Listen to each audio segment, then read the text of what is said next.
Adaptive roughing, separate milling conditions for thin walls pattern.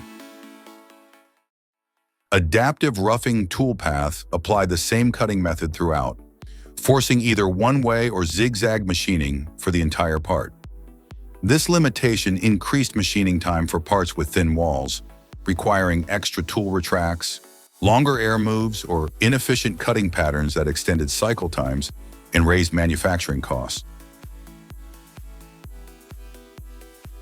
The new separate milling conditions for thin walls pattern feature enables users to optimize the roughing process by applying zigzag machining to thin walls and one-way machining to the rest of the toolpath.